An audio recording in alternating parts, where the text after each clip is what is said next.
ಎಲ್ರಿಗೂ ನಮಸ್ಕಾರ. ಆಚಾರ್ ಮನೆ ಕಿಚನ್ಗೆ ಸ್ವಾಗತ. ಇವತ್ತಿನ ವಿಡಿಯೋದಲ್ಲಿ ತುಂಬ ಸರಳವಾಗಿ ರುಚಿಯಾಗಿರುವಂತಹ ಕ್ಯಾರೆಟ್ ಪಾಯಸ ಮಾಡೋದು ತೋರಿಸ್ಕೊಡ್ತಾ ಇದ್ದೇನೆ. ಈ ಕ್ಯಾರೆಟ್ ಪಾಯಸ ಮಾಡ್ಕೊಳ್ಳೋದಕ್ಕೆ ನಾನು ಹಾಲು ಸಕ್ಕರೆಯನ್ನು ಬಳಸ್ಕೊಂಡಿಲ್ಲ, ಬೆಲ್ಲನ ಬಳಸ್ಕೊಂಡು ತುಂಬ ಸುಲಭವಾಗಿ ಕ್ಯಾರೆಟ್ ಪಾಯಸ ಮಾಡೋದು ಯಾವ ರೀತಿ ಅಂತ ನೋಡ್ಕೊಂಡು ಬರೋಣ ಬನ್ನಿ. ಕ್ಯಾರೆಟ್ ಪಾಯಸ ಮಾಡ್ಕೊಳ್ಳೋದಕ್ಕೆ ನಾನಿಲ್ಲಿ 2 ಕೆಂಪು ಕ್ಯಾರೆಟನ್ನು ಈ ರೀತಿ ಸಣ್ಣದಾಗಿ ತುರಿದಿಟ್ಕೊಂಡಿದ್ದೇನೆ. ಅದೇ ರೀತಿ ನೀರನ್ನು ಮೊದಲಿಗೆ ಕಾಯೋದಕ್ಕೆ ಇಟ್ಟಿದ್ದೆ. ಕಾದ ನೀರಿಗೆ ಒಂದು ಅರ್ಧ ಕಪ್ ಆಗುವಷ್ಟು ನೆನೆದಿರುವಂಥ ಕಡಲೆಬೇಳೆಯನ್ನು ಸೇರಿಸ್ಕೊಳ್ತಾ ಇದ್ದೇನೆ. ಒಂದು ಸ್ವಲ್ಪ ಉಪ್ಪನ್ನು ಸೇರಿಸ್ಕೊಂಡ್ಬಿಟ್ಟು ಚೆನ್ನಾಗಿ ಒಂದ್ಸಲ ಮಿಕ್ಸ್ ಮಾಡಿಕೊಂಡು ಕಡಲೆಬೇಳೆನ ಬೇಯಿಸ್ಕೋಬೇಕು. ನೀವು ಕುಕ್ಕರಲ್ಲಾದರೆ ಒಂದು 2 ವಿಸಿಲ್ ಕೂಗಿಸ್ಕೊಂಡ್ರೆ ಸಾಕು. ನೋಡಿ, ಕಡಲೆಬೇಳೆ ಬೆಂದಿದೆ. ಕಡಲೆಬೇಳೆನ ತೀರ ಕರಗಿಸಿ ಬೇಯಿಸ್ಕೋಬಾರ್ದು, ತೀರ ಗಟ್ಟಿನೂ ಇರಬಾರ್ದು. ನೋಡಿ, ಈ ರೀತಿ ಬೇಯಿಸ್ಕೊಂಡ್ರೆ ಸಾಕು. ಇವಾಗ ಗ್ಯಾಸ್ ಮೇಲೆ ಒಂದು ಕಡಾಯಿ ಇಟ್ಕೊಂಡು 3 ಸ್ಪೂನ್ ಆಗುವಷ್ಟು ಸಬ್ಬಕ್ಕಿ ಅಥವಾ ಸಾಬು ಅಕ್ಕಿ ಅಂತ ಹೇಳ್ತೀವಲ್ಲ, ಅದನ್ನು ಸೇರಿಸ್ಕೊಂಡು ಹುರ್ಕೊಳ್ತಾ ಇದ್ದೇನೆ. ಸಾಬು ಅಕ್ಕಿನ ನೀವು ಹುರಿದ್ಬಿಟ್ಟು ಬೇಕಾದ್ರೂ ಸೇರಿಸ್ಕೋಬೋದು, ಇಲ್ಲ ನೆನೆಸ್ ಕೂಡ ಸೇರಿಸ್ಕೋಬೋದು ಪಾಯಸಕ್ಕೆ. ಇದು ಹುರಿತಾ ನೋಡಿ ಕಾಳುಗಳೆಲ್ಲ ದೊಡ್ಡ ಆಗ್ತದೆ. ಈ ರೀತಿ ಮಧ್ಯಮ ಉರಿಯಲ್ಲಿ ಇದನ್ನು ಹುರ್ಕೊಳ್ಳಿ. ಇದು ಹುರಿದಿದ್ದಾಗಿದೆ. ಇವಾಗ ಅದೇ ಕಡಾಯಿಗೆ ಒಂದು 2 ಸ್ಪೂನ್ ಆಗುವಷ್ಟು ತುಪ್ಪನ ಸೇರಿಸ್ಕೊಂಡು, ತುಪ್ಪ ಸ್ವಲ್ಪ ಬಿಸಿ ಆದಮೇಲೆ ಇದಕ್ಕೆ ಒಂದು ಸ್ವಲ್ಪ ಗೋಡಂಬಿನ ಸೇರಿಸ್ಕೊಳ್ತಾ ಇದ್ದೇನೆ. ಈ ಗೋಡಂಬಿನ ತುಪ್ಪದಲ್ಲಿ ಸ್ವಲ್ಪ ಫ್ರೈ ಮಾಡ್ಕೋಬೇಕು. ಇದ್ರ ಜೊತೆಗೇನೆ ಒಂದು ಸ್ವಲ್ಪ ದ್ರಾಕ್ಷಿಯನ್ನು ಕೂಡ ಸೇರಿಸ್ಕೊಂಡು ಹುರ್ಕೊಳ್ತಾ ಇದ್ದೇನೆ. ನೀವು ಇದ್ರ ಜೊತೆ ಬಾದಾಮಿ ಕೂಡ ಸೇರಿಸ್ಕೋಬೋದು. ನೋಡಿ, ದ್ರಾಕ್ಷಿ ಗೋಡಂಬಿ ಫ್ರೈ ಆಗಿದೆ. ಇದನ್ನು ತೆಗೆದಿಟ್ಕೊಳ್ಳೋಣ.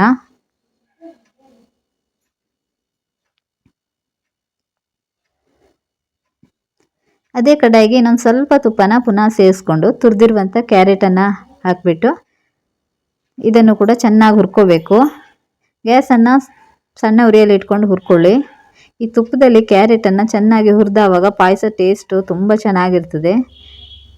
ಇದರಲ್ಲಿ ಕ್ಯಾರೆಟ್ನಲ್ಲಿರುವಂಥ ಹಸಿ ವಾಸನೆ ಎಲ್ಲ ಹೋಗಬೇಕು, ಆ ರೀತಿ ಹುರ್ಕೋಬೇಕು. ತುಪ್ಪದಲ್ಲಿ ಕ್ಯಾರೆಟು ಚೆನ್ನಾಗಿ ಫ್ರೈ ಆದಾಗ ಒಂದು ರೀತಿ ಘಮ ಬರ್ತದೆ, ಅಲ್ಲಿ ತನಕ ಫ್ರೈ ಮಾಡ್ಕೊಳ್ಬೇಕು. ನೋಡಿ, ಕ್ಯಾರೆಟ್ನ ಕಲರ್ ಸಹ ಚೇಂಜ್ ಆಗಿದೆ. ಈ ರೀತಿ ಸಣ್ಣ ಉರಿಯಲ್ಲಿ ಕ್ಯಾರೆಟನ್ನು ಫ್ರೈ ಮಾಡ್ಕೊಳ್ಬೇಕು. ಇದು ಹುರಿದಾಗಿದೆ. ನಾನಿಲ್ಲಿ ಪಾಯಸಕ್ಕೆ ಹಾಲನ್ನು ಬಳಸ್ಕೊಂಡಿಲ್ಲ, ಹಾಗಾಗಿ ತೆಂಗಿನಕಾಯಿ ಹಾಲನ್ನು ಉಪಯೋಗಿಸ್ಕೊಳ್ತೇನೆ. ಒಂದು ಕಡೆ ತೆಂಗಿನಕಾಯಿಯನ್ನು ತುರಿದುಕೊಂಡು ಮಿಕ್ಸಿಗೆ ಸೇರಿಸ್ಕೊಂಡು ಸ್ವಲ್ಪ ನೀರನ್ನು ಸೇರಿಸಿ ಈ ರೀತಿ ರುಬ್ಕೊಂಡಿದ್ದೇನೆ. ಈ ತೆಂಗಿನಕಾಯಿ ಹಾಲನ್ನು ತೀರ ನೀರನ್ನು ಸೇರಿಸ್ಕೊಂಡು ಹಾಲು ತೆಕ್ಕೋಬಾರ್ದು. ಮೊದಲಿಗೆ ಒಂದು ಸ್ವಲ್ಪ ನೀರನ್ನು ಸೇರಿಸ್ಕೊಂಡು ಸ್ವಲ್ಪ ದಪ್ಪ ಆದಂಥ ಹಾಲನ್ನು ತೆಗೆದಿಟ್ಕೊಳ್ಬೇಕು. ಎರಡನೇ ಸಲ ಅದೇ ಕಾಯಿಗೆ ನೀರನ್ನು ಸೇರಿಸ್ಕೊಂಡ್ಬಿಟ್ಟು ತೆಗೆದಿಟ್ಕೊಂಡಂಥ ಹಾಲನ್ನು ಸಪ್ರೇಟಾಗಿ ಇಟ್ಕೋಬೇಕು. ನೋಡಿ, ಇದು ಮೊದಲನೇ ಸಲ ತೆಗೆದಂಥ ತೆಂಗಿನಕಾಯಿ ಹಾಲು. ಇದನ್ನು ಮಂದ ಹಾಲು ಅಂತ ಹೇಳ್ತೀವಿ. ನೋಡಿ ಎಷ್ಟು ದಪ್ಪ ಇದೆ ಅಂತ. ಈ ರೀತಿ ದಪ್ಪ ಇರ್ತದೆ. ಈ ರೀತಿ ತೆಂಗಿನಕಾಯಿ ಹಾಲನ್ನು ಬಳಸ್ಕೊಂಡು ನಾನಿವತ್ತು ಪಾಯಸಕ್ಕೆ ರೆಡಿ ಮಾಡ್ಕೊಳ್ತೇನೆ. ಇವಾಗ ಗ್ಯಾಸ್ ಮೇಲೆ ಇನ್ನೊಂದು ಕಡಾಯಿ ಇಟ್ಕೊಂಡು ಇದಕ್ಕೆ ನಾವು ಕಡಲೆಬೇಳೆ ಬೇಯಿಸ್ಕೊಂಡಂಥ ನೀರು ಇರ್ತದಲ್ಲ, ಅದನ್ನೇ ಸೇರಿಸ್ಕೊಳ್ತಾ ಇದ್ದೇನೆ. ಮತ್ತು ಎಕ್ಸ್ಟ್ರಾ ನೀರನ್ನು ಸೇರಿಸ್ಕೊಳ್ತಾ ಇಲ್ಲ.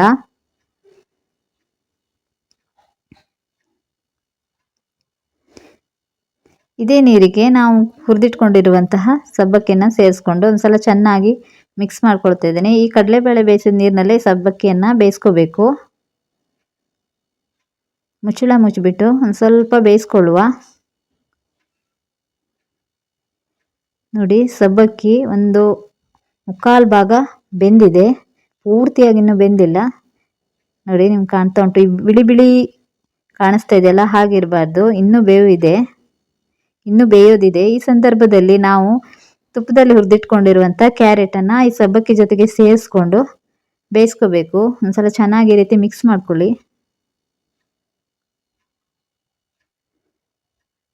ಈ ಸಬ್ಬಕ್ಕಿ ಜೊತೆ ಕ್ಯಾರೆಟ್ ಬೇಯಿಸುವಾಗ ಕೈ ಬಿಡದೇನೆ ತಿರುಗಿಸ್ಕೊಳ್ಬೇಕು, ಇಲ್ಲ ಅಂತಂದರೆ ಸ್ವಲ್ಪ ತಳ ಹಿಡಿತದೆ. ನೋಡಿ, ಕ್ಯಾರೆಟು ಇದ್ರ ಜೊತೆಗೆ ಚೆನ್ನಾಗಿ ಬೆಂದಿದೆ. ಇವಾಗ ನಾವು ಮಿಕ್ಸಿಯಲ್ಲಿ ರುಬ್ಬಿಟ್ಕೊಂಡಿರುವಂಥ ತೆಂಗಿನಕಾಯಿ ಹಾಲನ್ನು ಸೇರಿಸ್ಕೊಳ್ತಾ ಇದ್ದೇನೆ. ಇವಾಗ ಒಂದ್ಸಲ ಚೆನ್ನಾಗಿ ಮಿಕ್ಸ್ ಮಾಡ್ಕೊಳ್ಳಿ.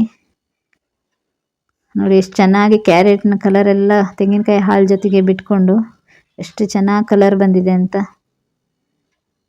ಈ ರೀತಿ ಕ್ಯಾರೆಟ್ ಪಾಯಸ ಮಾಡಿಕೊಂಡ್ರೆ ತುಂಬ ಚೆನ್ನಾಗಿರ್ತದೆ ರುಚಿ.